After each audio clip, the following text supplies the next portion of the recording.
morning, everybody. Good morning. Welcome to the Ventura Center for Spiritual Living. Let's stand up and we'll sing together. Here we go. I wanna live. And so it is, and so we allow it to be. As we once again become still.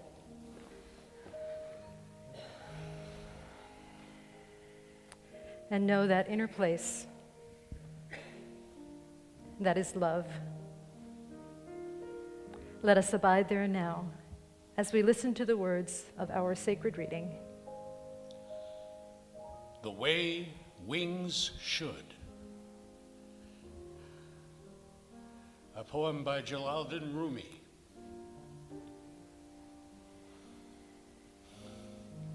What will our children do in the morning? Will they wake with their hearts wanting to play the way wings should? Will they have dreamed the needed flights and gathered the strength from the planets that all men and women need to balance the wonderful charms of the earth, so that her power and beauty does not make us forget our own? I know all about the ways of the heart, how it wants to be alive. Love so needs to love that it will endure almost anything, even abuse, just to flicker for a moment. But the sky's mouth is kind. Its song will never hurt you, for I sing those words. What will our children do in the morning?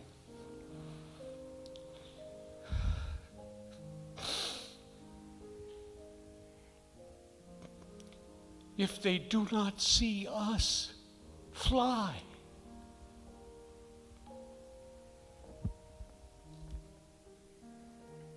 So it is. And so together we breathe in and we breathe out, and we trust and know that there is a power and a presence that allows us to fly, that allows us to embrace both the darkness and the light, and to be exactly who we are meant to be. As we sing that together, we recognize the I Am presence, which is the presence of life, love, God, spirit, whatever it is you want to call it, absolute reality, higher power. It is that which lives and moves and has its perfect being within us always. So we sing the song, I am remembering who I am, and we remember for ourselves, but we also hold this truth for all beings everywhere. I am remembering who I am. I am remembering. Thank you very much for having me, and this is a Scottish tune called Highland Laddie.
That ere I saw, bonny laddie, Highland laddie, wore a plaid and was full bra, bonny Highland laddie.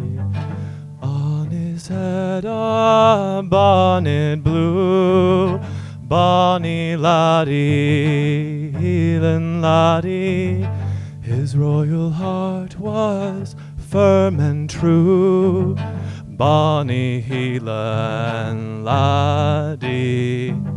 Trumpets sound and cannons roar, bonny lassie, lowland lassie.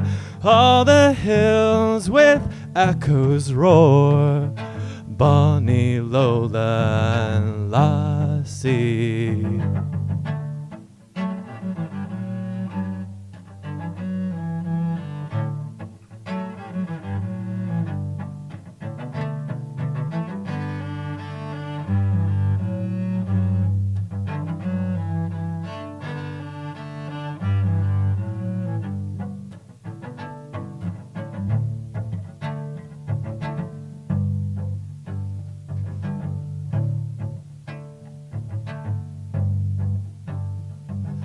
Go for yourself, procure renown, bonny laddie, healing laddie, and for thy lawful king his crown, bonny healing laddie.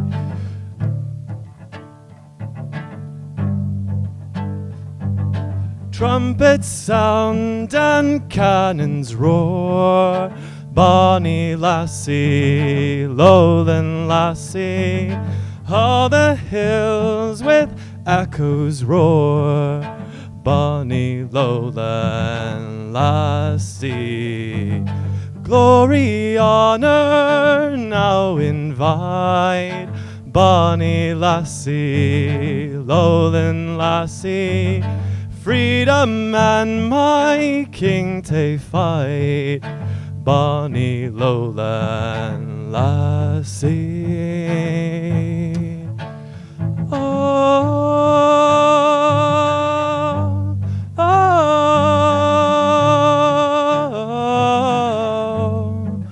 ooh, oh.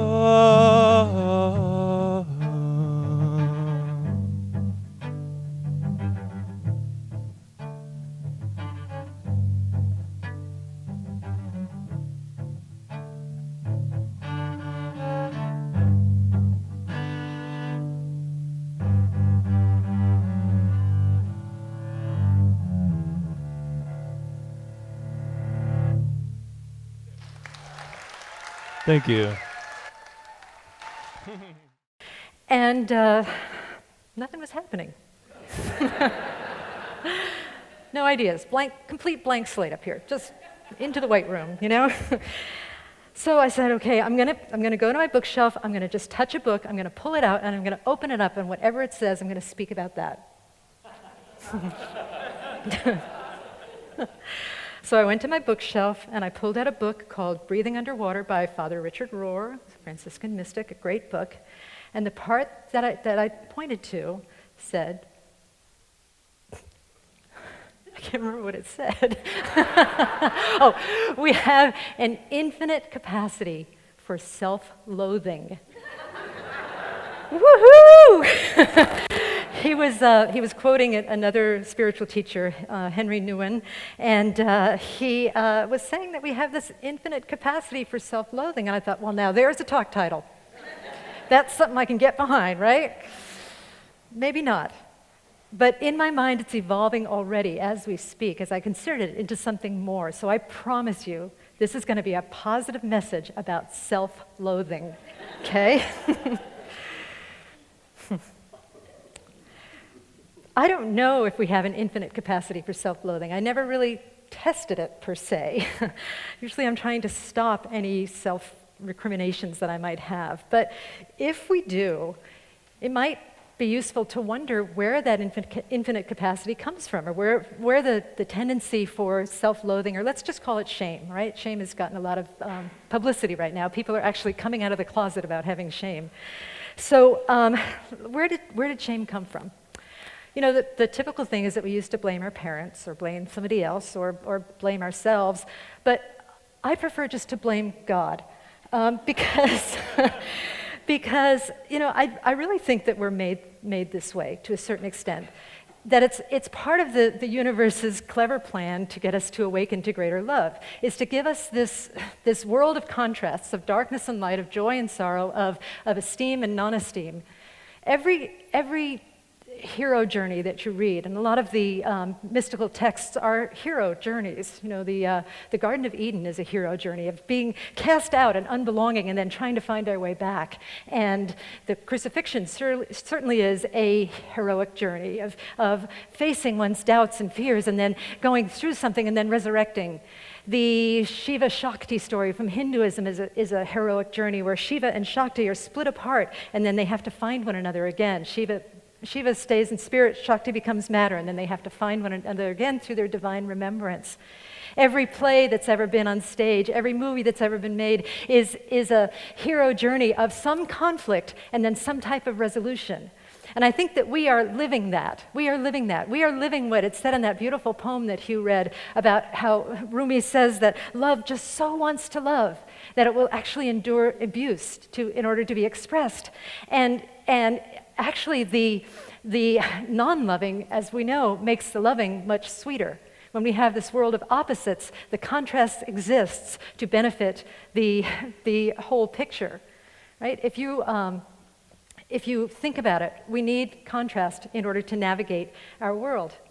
One of my friends, Dr. Ken Gordon, was a ski patrol person up in Canada, and he said that when the ground was white and all of the surroundings were white and it snowed, people couldn't navigate. The ski patrol would have to go out and get them because they needed the contrast to find their way. When everything is white, he said, people would just fall over. Can you imagine? So that's part of this beautiful thing, is this contrast that lives through us and expresses through us, and we get to be something bigger and greater than the contrast. Before we get there, though, one of the ways that we navigate, that we make it through the dark zone or the white zone or whatever zone we're in, is to really be truthful about what it is that we're experiencing.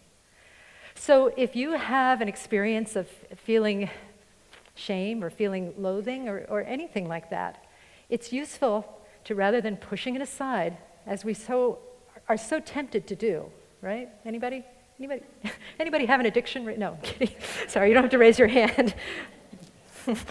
As we're so tempted to push it aside, it's much better to actually be truthful about what feels shameful or unlovable within us. What feels shameful or unlovable in us. It's not the truth, it's just what feels. Anytime we are comparing ourselves to another being, we are in relative reality. We are not in the absolute. The relative is made of comparisons, right? So I actually did some research on what shame feels like because I'm not familiar with the topic myself.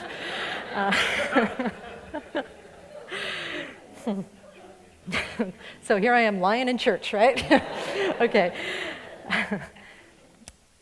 Perhaps you have experienced feeling like you need to get everybody to like you. Perhaps we have experienced feeling like somebody's going to discover that you're inadequate. Perhaps we have the feeling that we are about to fail at something. Perhaps we have the feeling that we don't have the right to exist as we are. That was the point of Bill's children's message, is that the universe needs us to exist as we are, but we often push that aside in response to the shame that we may feel about who we are. I remember hiking with a friend, with Lonnie actually, who's here today, and I was telling Lonnie that up until several years ago, that was a big struggle in my life of wondering whether I had the right to take up space on a stage or a page. And Lonnie just kind of looked at me and rolled her eyes. She's a practitioner, so she knows, So she just looked at me and she said, "You're here. What more evidence do you need?" Right? If we exist, we have the right to exist as we are, in all of our fullness, in all of our wholeness. But back to that feeling of shame and self-degradation and feeling like we're not enough or feeling like we're inadequate, what we do with that is that we torture ourselves with it as we try and push it away, and then we project it outwards. We project that feeling of inadequacy outwards. Or if we're rejection sensitive, we project the feeling of rejection outwards. We're looking to be rejected. right? One of my teachers said guilt is an IOU for punishment. Feeling like we might be rejected is an IOU for the world to reject us. Not really, but it feels like the world is rejecting us.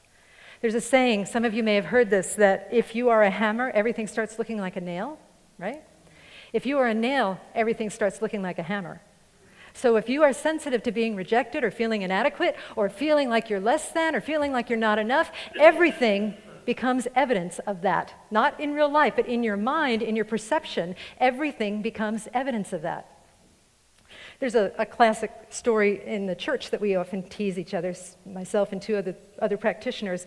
There was a woman who was new to the church, and she was in one of the classes that I was teaching, and after about 3 or 4 weeks, we really liked her, and she seemed like she liked us, but she left. She left rather abruptly.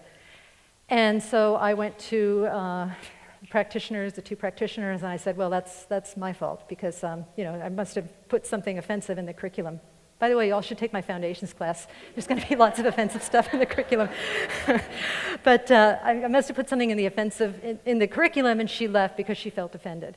And somebody else, the other practitioner, said, no, it was me. I was the leader of her small group, and I know I said something that upset her. And then the other practitioner said, no, it was me. I moved her book, and it offended her. You see what I mean? That is gathering evidence and making ourselves responsible for somebody else's quote-unquote rejection. I ended up calling her because I was so curious as to whose fault it was. And, and it wasn't about me. And it wasn't about the practitioners. It was about her own life. Oh my goodness, she had a life of her own that did not involve us. She had something else that she needed to do. We were not responsible for her disdain and for the disgrace of leaving the church. Or the disgrace we felt that she left the church. It was her own thing, and it was something good. I don't remember what it was, but it was something good. So you see, we do that all the time, and it's subtle. So if you would, take a moment just to kind of look at your life and see where something feels rejecting and say, oh, maybe this is me making up a story, looking for something out there that I believe in here. And then the task is to change what's in here, if we can, and not in the way that we might normally be tempted to change it. We often want to medicate stuff away, and I hate to have to tell you this, but sometimes what we teach in spiritual centers or churches or other places, sometimes that can be a form of medication, not meditation, but medication. Has anyone here ever slapped themselves with an affirmation in a punishing manner? Like, I am whole, perfect, and complete, right? Yeah, okay, so just Sally, okay, well, yeah. You should take Lori's mindfulness class afterwards, okay? Yeah. So we do that sometimes. We affirm the good without looking at the wealth of the darkness. We affirm the light without looking at the wealth of the darkness, and both are important. But for this moment, let's look at the wealth of the darkness. Father Richard Rohr, the man who gave me this gracious talk title,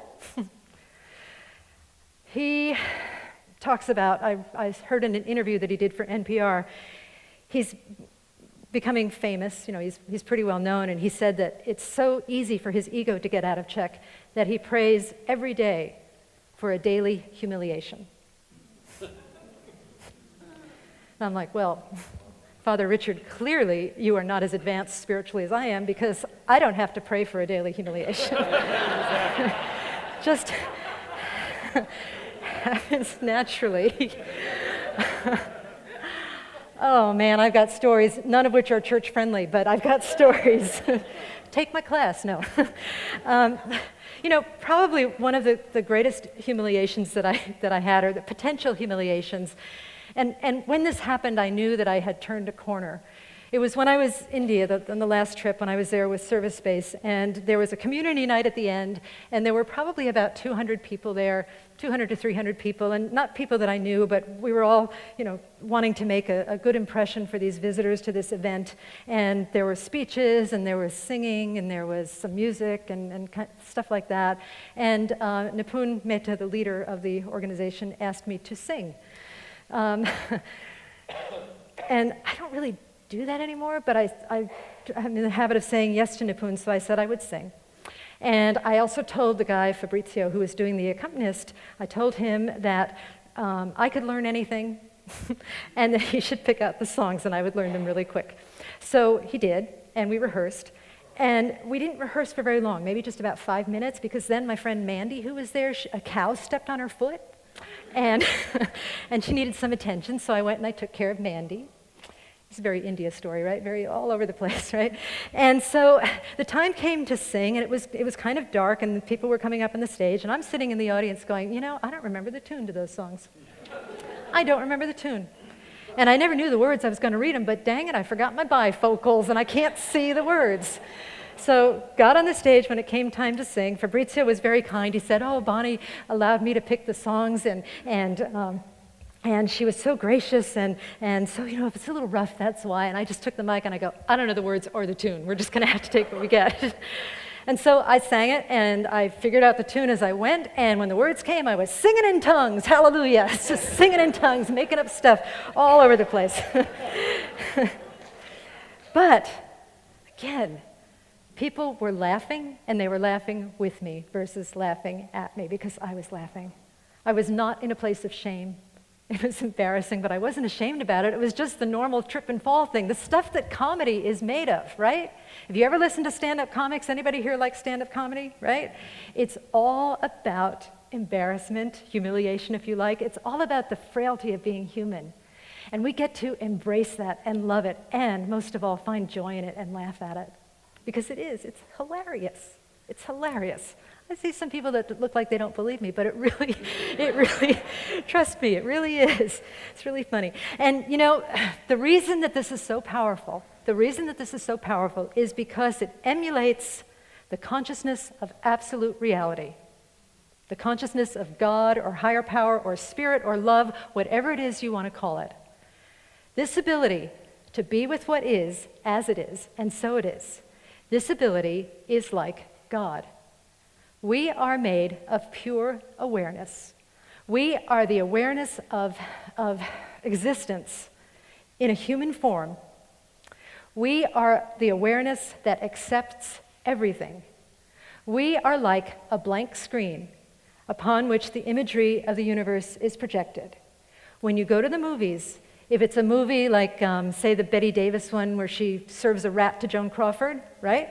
The screen does not reject that. It doesn't reject that and accept, I don't know, Sound of Music. I'm tempted to do the Maria, but no, I won't, okay. We are like that blank screen where there are images flowing through us all of the time, and the key is that they flow through us. We do not have to over-identify with anything that we think about ourselves. And that's what makes us love like Spirit loves. That's what makes us, we don't have to be made it, we are it. That's what re-identifies us with the truth of who we are, which is awareness that is aware yet unaffected and accepting of all things. Tara Brach, this Buddhist teacher that we've been working with for the last month or so, she talks about this in other words. She talks about how when you are feeling something shameful come up, or some type of pain, or some type of fear or doubt or whatever it is, something that you feel deeply, then just be with it. Just allow it to be. Allow yourself to feel it without pushing away. You know, really, the pain in pain is the resistance to pain. When we just allow ourselves to feel it, it's fine. We see that it doesn't have to have any power over us, because the greater part of us, the all-knowing consciousness part of us, is looking at the pain. We are that which we are looking with. And so we just allow it to be. And then she says to talk kindly to it. Talk kindly to yourself. You know, one of my favorite stories, I'll tell it again, I've told it too many times, but I'm telling it again, dang it, is the story about when the rabbi, Rachel Remen, is talking about this Yom Kippur service, and the rabbi is holding this little girl, and she's about 2, and she's grabbing his necktie and putting it in her mouth, and she's pulling out his nose and taking off his glasses, and he's trying to do his sermon, right? He's holding his daughter during a sermon, and people are laughing and smiling, and they're clapping for her. And they say, and he said, the rabbi says, goes, this is probably not considered really appropriate behavior, but nobody is judging her. And tell me, folks, at what age should we start judging her and criticizing her? She's 2 now, maybe when she's 5, maybe when she's 10, maybe when she's 40, maybe when she's 80. We can love what is happening without identifying with it. Some people think that when we do that, we will run amok. We will let all of our flaws out and nobody will like us and we'll run amok and we'll be horrible people and we'll do bad things to others. But if we are looking at ourselves from that place that is aware yet unaffected, that place that is powerful, that place that is presence, that place that is pure love, that place sees that there is only one being, and that place is incapable of hurting others. That place loves everything as it loves itself because it is itself. That place is capable of infinite self-loving. So I'm changing my talk. I'm changing my talk title here at the end. It's no longer, we are capable of infinite self-loathing. It is, we are capable of infinite self-loving. Let's do that now. Let us love ourselves fully and freely and abundantly, and let us pray. I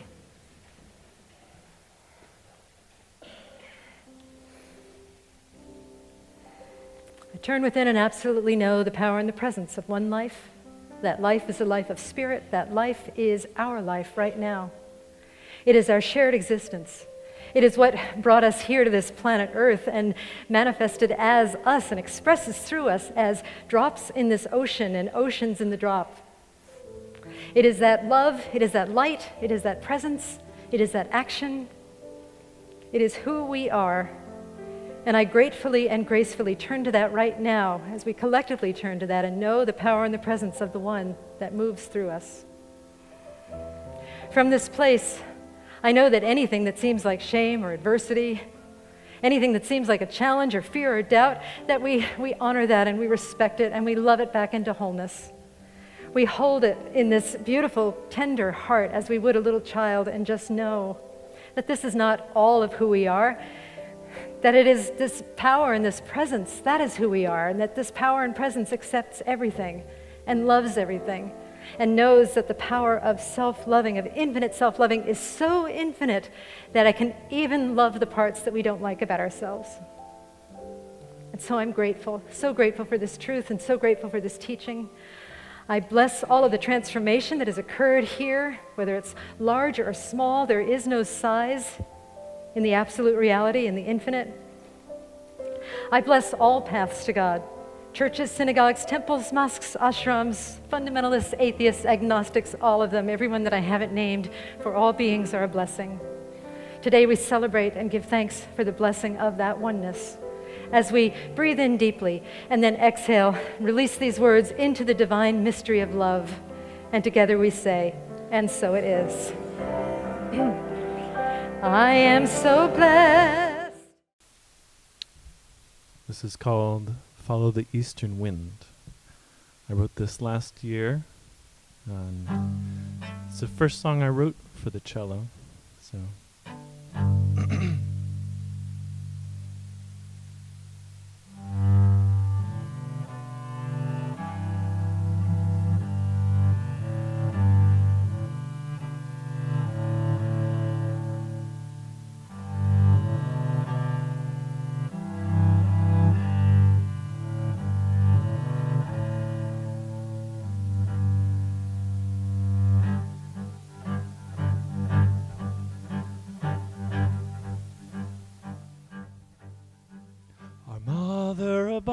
She calls us softly, speaks to us in the wind and the waves, shows us the way when we find our heading, brings us the shore by ways that we will never know. So bring me the mountains, bring me the summer, bring me the eastern wind. Feel where you are and follow behind me. Remember, we follow the eastern wind.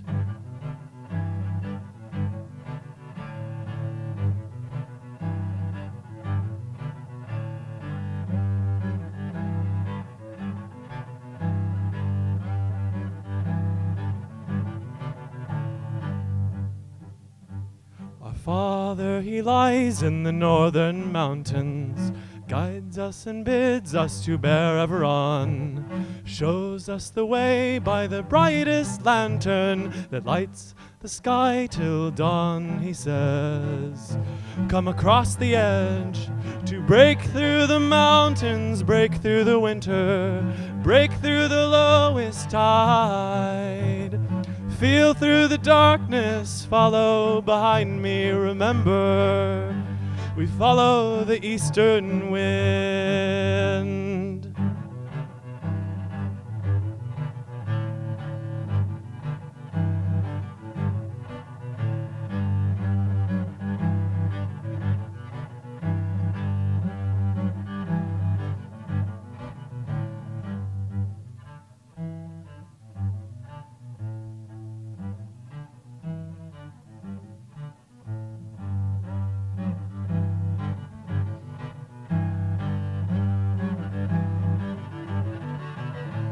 Say where to go and we'll know when we get there. Say where to go and we'll be there soon. Say where to go and we'll know when we get there that we are already broken. Already broken.